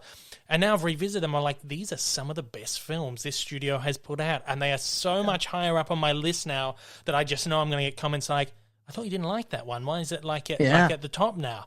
So I'm waiting for stuff like that. But yeah, I think it's just age and how you connect with a different movie at a different point in time, and just maybe how that film has personally aged as well. How you can look back on something and go, wow, that was great then, but now it doesn't hold up so much, or it doesn't work as well, or it's a bit more problematic than it was at the time, or any number of reasons. So I think you put it really well in that we shouldn't be afraid or scared to revise our ratings, because when we review something, it's about how we feel in that moment of time. So I think, like anyone out there listening, whoever sees someone change their mind, you can change your mind. Like anyone can change your mind on anything. I think that's always important to consider when we're talking about film. So, but I'm particularly interested to see how this does hold up on a rewatch. I'm sure I will revisit it one day. But in that moment of time, I really enjoyed that movie, and I know I'm probably in the minority there, but I would say check it out. Definitely, it's on Amazon. It's on Amazon Prime. It's just started this past weekend. Well, it's yesterday, but by the time people are listening to this, last weekend, we'll talk about a couple of just very brief bits of news, and then we'll round it out today. We got the Space Jam launch. Well, not Space Jam launch. They dropped like a bunch of like a dozen photos from Space Jam. We got our first look at Bugs Bunny, like proper like look at the Bugs Bunny CGI. A lot of people were complaining about it, but I loved it. I thought it looks great. What were your thoughts on the CGI bugs? Like, man, this is so cool. I get the 2D, 3D, like, okay, but they're going to have both versions in the movie. That's confirmed by the director. Yep. And man, if you zoom in on that picture, which I know you've done, I saw your video, dude, the fur is just beautiful. Yeah. I love 3D bugs, man. I'm fired up about this movie. Yeah. What I love about the characters too is that if you look really closely, like these look like real wonderful 3D CG renders that look like you could see them in the real world. They're very cartoony. But if you look really closely, you can see almost like, especially on the hands, it's almost like they've got like these traditionally hand-drawn lines on them. So there's almost like this mix of like both worlds there. And if you look at even the faces, like particularly like the eyes and stuff, just there's just this very subtle detailing that almost looks like there's a bit of hand-drawn animation in there as well. Yeah. And I just think it's just, I think they've done it really well. I mean, I haven't seen any motion yet, so whether it works as well in motion. But as you said, the fur on that Bugs Bunny and just the detail in that, just amazing. I'm more impressed with that than Tom and Jerry. I mean, Tom and Jerry, it looked fine. Like I thought the look was okay during the movie, but then I wasn't a big fan of the movie. Yeah. But I look at this animation and I'm like, they're going all out. And even that shot of LeBron James with the electricity flowing over him and the illuminated background, I'm like, the world looks cool. Yeah. And then you read the description of what it is and this universe of characters, man. I am genuinely thrilled about this film. Yeah, Matt, that shot, I think, out of everything. Like, I thought I would be like super hyped when I saw the Looney Tunes. That shot of LeBron holding that ball with the electricity, the colors, explosions. I'm like, man, I'm so pumped for this. Me I'm too. just so excited for it. What are your thoughts on, because they're going to have like all those big crossovers from all the Warner Brothers films. We're going to have stuff like The Joker, The Mask. They confirmed like Casablanca, Mad Max, like almost everything we're going to see in this. What are your thoughts on, because I know it's been a little bit controversial with some people, like, oh, they're just doing it for, for the sake of doing it, whatever. What are your thoughts on this like cross world sort of thing that's going to happen in this? If it fits, I'm okay with it. It all comes down to the story, right? If they make it to where it makes complete sense, then I don't care how many characters. I mean, throw them all in there. Give me Ready Player One, but with Warner Brothers characters, right? Absolutely. But yeah, I mean, it all comes down to that's my one worry, I think, is the script. I mean, what is the story going to be? Yeah. But if you can make it make sense, I am absolutely okay with different versions of these characters. And just looking at that one shot, everyone surrounding Bugs, I'm interested to see who all is there. Man, we could get some really cool cameos in there. Oh, for sure. Well, I picked apart that like 15-second clip that they did, and you could see Fred Flintstone there. You could see other Hanna-Barbera characters. You've got the Warner water tower from the Animaniacs. So it's going to be everything from everywhere. And I feel like it's not going to be a case of like, oh, let's go and talk to Fred Flintstone. It's just going to be, you're going to have these people in the background, and it's just going to be like, oh, how good's that? Yeah. I'm totally on board with it. I think it's wonderful. It's going to be a Roger Rabbit type situation where you get these characters just like kind of float in and out. And then like the last scene of Roger Rabbit, you've got like 100 different tunes just there. So I feel like if they can pull that off, and I really think that's kind of what they're aiming for with this movie, I think it's going to be really great. I think it's going to be great. I agree. And I hope we aren't let down with it. I haven't seen Tom and Jerry yet. But I've seen that I don't think I've heard a good thing about that. I see it in 2 weeks' time. So a little bit dampened on that one, but I'm going to go in with an open mind. But I just hope this does better than Tom and Jerry has done so far. And I think it will. I think it will. It's Space Jam. It's nostalgia, man. So Tom and Jerry has nostalgia too, but I just think you saw that Tom and Jerry trailer and you could tell the kind of movie you're getting. These still images. Yeah. This is something cool. Well, I feel like we're probably going to get a trailer for this real soon. Yes. There might even be one out by the time this podcast goes out. I'm not sure, because usually when they do like these EW drops with the photos, the trailer's like 2, 3, maybe a week down the line. So I'm just going to keep my eyes open so we can get some coverage in on the trailer and all that stuff. Very excited.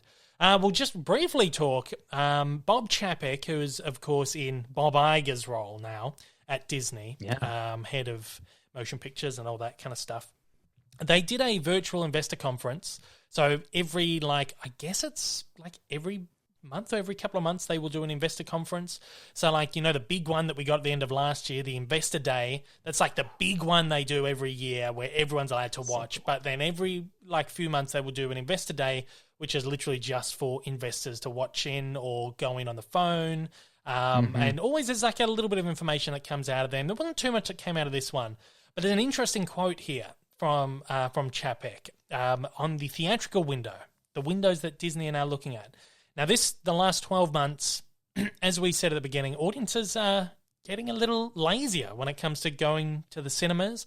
People are now more used to streaming stuff. At the beginning, people didn't want a word of it. Like, no way am I streaming this big movie at home. But now people are it's only taken 12 months and people are now into it. And it's going to be very hard for studios to go back on that now, I feel. Now, I've been saying again for 12 months that this is something studios have been moving towards for a long time. And I've mentioned on this podcast a dozen times. I probably mentioned on the one of the calls that we've had too, as that, seeing Jeffrey Katzenberg 6 years ago talking about this exact same thing, movies in theaters and on streaming. And back then, it was what is streaming? How are you going to send a movie to my home?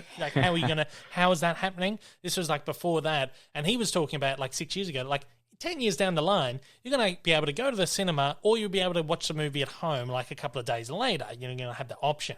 So now, after 12 months, this is most definitely what has now happened. And they've taken the pandemic as an excuse to expedite, even Bob Chapek has used that word, to expedite these plans and to make it happen a lot earlier than it probably should have happened. But anyway, we've got a new quote from him here. I'll read the quote in full. He says, the consumer is probably more impatient than they've ever been before, particularly since now they've had the luxury of an entire year of getting titles at home pretty much when they want them. So I'm not sure there's going back. But we certainly don't want to do anything like cut the legs off a theatrical exhibition run. Now, moviegoers won't have much of a tolerance for a title, say, being out of a theatrical for months and just sort of sitting there gathering dust before migrating to streaming or other windows. So essentially what he's saying is that people are so used to getting their stuff on streaming, this is probably the way forward. He says, I'm not sure he's going back on this. So essentially what they're trying with Raya, which is in cinemas on Disney Plus same day, probably going to become the standard model for Disney. But then he also says moviegoers don't have the tolerance for a movie's in cinemas and then you got to wait 3 months to get it on Blu-ray or to stream it. It's now like people want it now. And people are in this mindset like in this 3 months between theatrical exhibition and streaming or physical media, whatever, people are going, why can't I watch this? Why have you taken this movie away from me for 3 months? I want to watch this movie now. So now what's going to happen to this window? Is there, like we've seen, you go back 20 years, you would wait a year, maybe 2 years for a movie to hit VHS after it left cinemas. Yeah. When DVD came out, it was maybe made like 7 or 8 months later after it was in cinemas, you would get the DVD. More recent years, 3 months has been the standard. And then it kind of shortened to about 2 months. But now it looks like there might not be a window at all. It's whether that is that it's going to cinemas and streaming same day, or that it's going to cinemas and then it will appear on streaming after immediately after the theatrical run. Yeah. It's completely changed the way that we view new films and the way the audience sees new films. And again, I had this big discussion about Martin Scorsese came out and he said audiences are now viewing films as just content, just pieces of content, and they're not respecting them for the art form that they are anymore. So it's definitely, we saw it coming, but it's a weird place to be. What do you think about all of this? Well, essentially, we're living in the future. I mean, I imagine the world moving in this direction. It's just, how is it going to happen? How is it going to come about? Because there had to be something to start these wheels in motion, to put these things in place. And little did we know that something was going to be a worldwide pandemic where everybody was going to be at home for a year. And I wish that wouldn't have been the case. But that started everything in motion. And now, Dave, how do you go back from here? Yeah. I mean, how do you strip the audience of what they consider to be a luxury right now? And you mentioned them saying, well, we don't want to cut the wheels off the theatrical release. Well, their mindset is we're going to do the same day release that they're experimenting with Raya and the Last Dragon. And many other studios are doing at the same time. And I think Netflix is a big part of this too, because they have some big movies and blockbusters under their banner that go straight to streaming and only open in a couple of theaters in the US. So the world has just, it was gradually changing for a while, and then it just shot forward. It feels like a decade into this new world. I get shaky when I think about not visiting Box Office Mojo every Sunday, because I was always so used to looking at the box office and soaking all of that information in. Now we have to essentially change the way we look at that. We're never going to get a box office giant, at least in the US. Clearly China's different, but like we saw in Avengers Endgame, I don't think ever again, Dave. Well, I said this. I can't remember if it was our last podcast, but I've said it in one recently, where we're in this weird place now where the success of a film is no longer based on how much money it makes, particularly when the studios are essentially giving a lot of this content out for nothing. Like HBO Warner's with HBO Max. You pay for HBO Max, but then you don't pay for the new film. You just got it. It's there. Disney's doing something a bit different, which is like the Premier Access thing where you pay $30 a title. But we're in this weird place now where the success of a movie is going to be based on the eyes, how many eyes it attracts, and not how much money it makes. And whether this has a domino effect on the budgets of these films, the time it takes to make the films, whether it's going to be a detriment to the filmmaking process, I don't know. Like, that's not a rabbit hole I want to go down, but it's a really weird time, and it is a turning point in film history, and it's kind of weird to be here. It's scary because as someone so passionate, both of us, we love going to the theater. We love respecting the art form that is a film and filmmaking. But even beyond that, we look at a blockbuster, and that is, in my opinion, the only way to soak in a movie like we were talking Interstellar, Avengers Endgame, is in the theater with that experience. Now, that is I still think a smaller group than the general audience, because I know a lot of people that don't care about going to the movie, and they're very happy with these films being here at the comfort of their own homes. But man, it's going to be terrifying to see how the world continues to change. As a lover of the movie theater, I am open.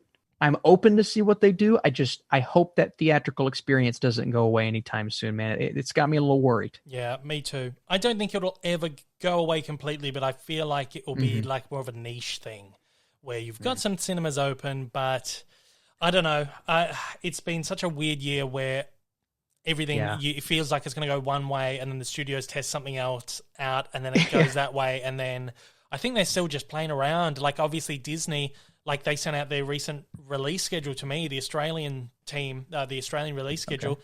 Black Widow's still in place for, like, essentially a few weeks' time. And these movies that we think we're going to just keep getting pushed, I feel like it's like final hour now. Like, if they're going to push it, it's got to happen, like, really quickly. Yes. It's weird. I think for me, that is probably them just waiting to see how Raya does, and then that's going to be I think that's going to be like their go-to, like, okay, all of our movies are going Disney, Premier Access, and cinemas. They can't keep pushing these movies back. I mean, I've lost a lot of my anticipation and my hype for Black Widow, just simply because we should have had it a year ago. And it's just something that I'm not, particularly after seeing WandaVision and the directions the MCU is now going, is like, it almost feels like a step back from that. There's a reason why they sequence these movies in the way they did. Yes. So anyway, it's going to be very interesting. I think if this next Disney movies are going to get another push, it's going to have to happen over the next couple of weeks, because they're leaving a final hour, and they're still on that release schedule as of this week. So it's going to be interesting to see. Now, we'll see. Very quickly before we wrap it up, I thought I'd put this at the end of the show, because we're going to talk about WandaVision, our thoughts on the show as a whole, as the finale, very briefly. I thought I'd put it at the end because I know some people still probably haven't got around to watching it. So if they didn't want we're going to spoilers. We're going to do spoilers. So if you don't want spoilers, this is like a good point where you can shut the podcast out, because at the end of this, it's just going to be my wrap up, and it's the same as every week. But we will talk about our thoughts on WandaVision. How did you feel about the series as a whole, and in particular, how did you feel with the way that it wrapped up on, well, for you was today's show. For me, it was last evening. Yeah, you were up nice and early to be watching that one. Yeah, I attempted to get some sleep. It didn't work, man. I was up for so long. I finally got to nap after WandaVision, which was awesome when I messaged you. But man, that was, I'll tell you this. So I think WandaVision as a whole is a very refreshing entry into the Marvel Cinematic Universe. I like the fact that they're opening things up and doing things different, and bringing us something that we never imagined would not only be for a character that maybe we thought wasn't as integral, but oh my God, Scarlet Witch is one of the best Avengers now. Oh my God, I love her, and I've grown to love her through this show. But it also gave us a beautiful romance with Wanda and Vision, and opening up her world to us, seeing her be a mother, seeing her do all of these very intimate things. And I thought the show displayed that very, very well. Yeah. So before I get into kind of what, nitpicks, I did love the show. Yeah. I did. I loved the show. I thought it was great, right? Now, the finale, and everybody's going to be talking about this, you're going to have your theories, you're going to have your speculation, and you're going to want certain things to happen that will inevitably, the hype, the build up, a lot of those things aren't going to happen. We've seen this effect countless times. But for me, certain things that happened in the finale was less so because it was a theory, but more so because maybe a character just left. Like, well, we're talking spoilers. Yeah. White Vision just kind of leaves. Yeah. Open-ended. We don't really know where he goes. Yeah. Darcy gets 30 seconds in the episode. Yeah. Okay, she could have used a little bit more. Jimmy Woo, he's there, doesn't get a lot to do. Hayward, they wrap that storyline up. Monica Rambeau, they're really just kind of setting her up for Captain Marvel 2 and maybe Secret Invasion. So all of those things are fine. I think the finale was a bit too short for its own good to wrap up a lot of these storylines. Yeah. The only thing I really didn't like was the Ralph owner. Oh, the Quicksilver, Didn't like that, man. I just, it's why cast. I get it. It's a nod, but why cast him in that role? Okay, I still love Evan Peters. other than that big issue that I had, I still thought the finale gave us a lot of great emotion, great moments, really cool, epic battles, and it wrapped her storyline up in a way. It propels her in what I think is going to be the villain of Doctor Strange 2, and that's got me really excited, Dave. Yeah, for sure. For me, the show was an easy 5 for me until probably the last 2 episodes. I'm not one to really like speculating and coming up with all that because I know, because at the end of the day, you're always going to be disappointed. And like, I've been so into these Marvel movies. I think I really got into them around Age of Ultron. I've been watching them all as they were coming out, but Age of Ultron was that moment where I really got into it because all the pieces were clicking together. And even back then, like, it was crazy theories, like talking about, oh, look what's going to happen, and it never happens. Never happens the way that you expect it. Even going back to Age of Ultron, a movie like that is like, there were no like big revelations or anything that you thought were going to happen. So I kind of stay away from all that. But it's hard to not get swept up in the hype of this one because of this weekly thing, and you're getting like a piece of the puzzle every week, and it's so good. Yeah. And I purposely wasn't trying to come up with any like theories or anything myself, but you see a lot online, you're like, that would be really cool. And to see literally none of it paid off. I'm not annoyed about it because inevitably a lot of this stuff wasn't going to happen, but it almost feels like the show ends. What's the word I'm looking for? It's almost like I gone completely blank now. But it's just like it doesn't end with a thud. Ends with a whimper. Ends with a whimper. It's not exactly disappointing, but I feel like there's a lot of things that you thought might be paid off were never paid off, or they were just paid off in a way that was like almost like brushed under the rug. And again, at the end of the day, this is inevitably how it's always going to happen. But then you've got Paul Bettany out there like hyping up everyone. Yeah, there's going to be this awesome cameo at the end. Oh, it's going to be so good. You've got everyone else. It's like, oh yeah, man, it's going to be cool. Can't wait for the last one. And then it's just a little bit underwhelming. That's the word I'm looking for. It's a bit underwhelming. Yes.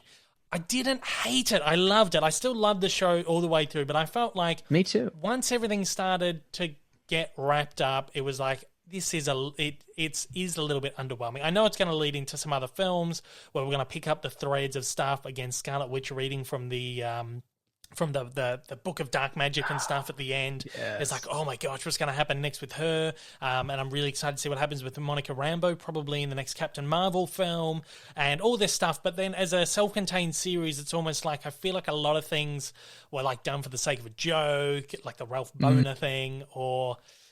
again, it's nothing that like I'm gonna sit here and complain about. It's just almost like that psychological thing where you hype yourself up, and then it's like what they actually do is more underwhelming than what you were maybe hoping could happen. But again, it's all part of the fun of it. I still love the series. I think really it's probably like a 4.5 for me. Like the last few ones, it didn't detriment my experience of the show. And again, I'm such an advocate for this week by week release schedule. I think it did work in the favor of this show. But then again, there are a lot of people who really hated the fact that they didn't pay off a lot of stuff. There are a lot of people who are more like angry with it than like we are. Like for us, it's like, this is how it was always going to be, a bit underwhelming, whatever. But there are people who are angry. So that release schedule in that respect for those people hasn't worked. I think this is the way that these Marvel series should be done. I'm excited for Falcon and the Winter Soldier in 2 weeks' time. Well, it's the only way to do it. I mean, it's the only way to get people's hype, keep them coming back every week, keep the speculation, and that speculation sometimes it can be a detriment to the show. And I think this was a good case of, you know, it didn't really pay off on a lot of the things. We got some great things. Yeah. Not what we expected. I like to call that the Last Jedi effect, but this was clearly different from the Last Jedi.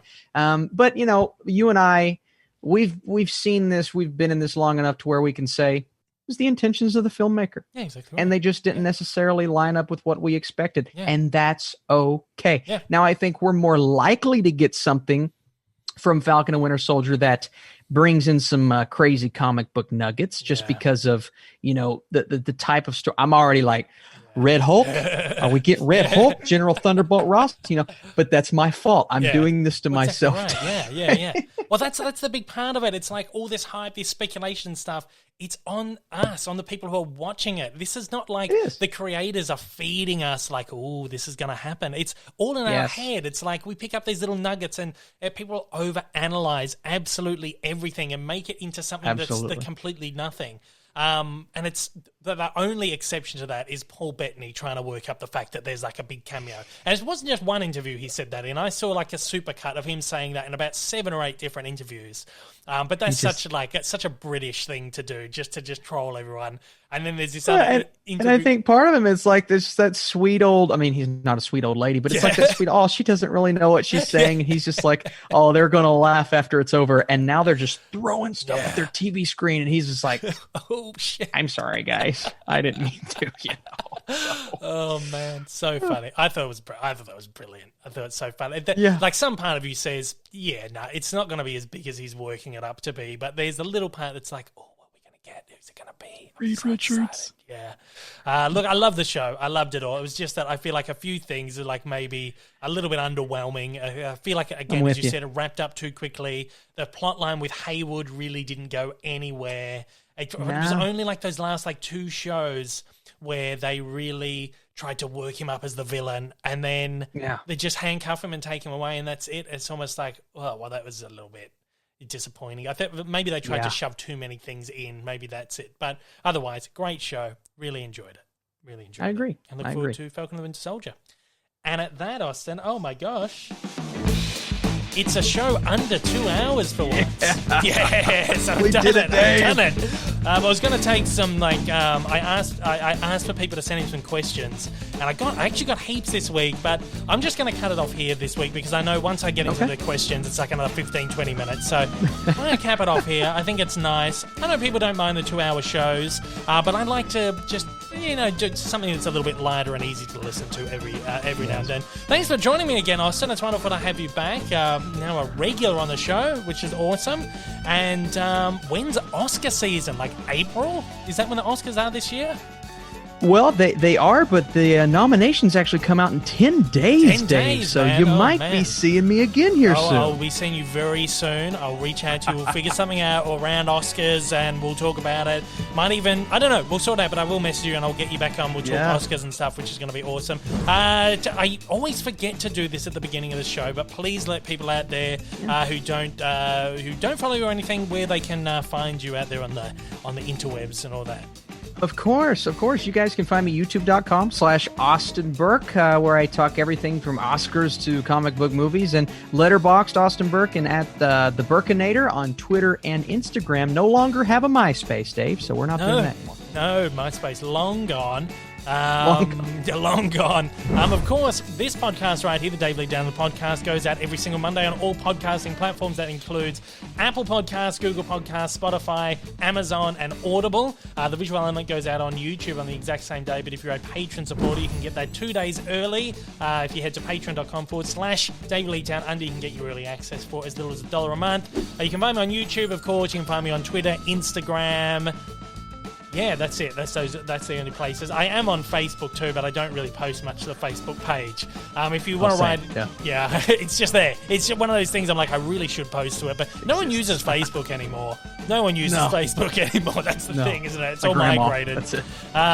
You can send me an email at daveleepod@gmail.com. I know you probably won't, but you can. If you're listening on podcast platforms, please leave a review. Good ones are always welcome. Help me get that star rating back up after someone's review bombed me.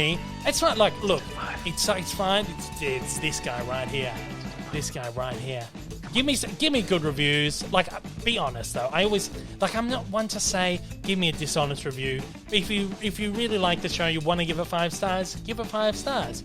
If you don't like the show and you want to give it 1 star, just don't do it.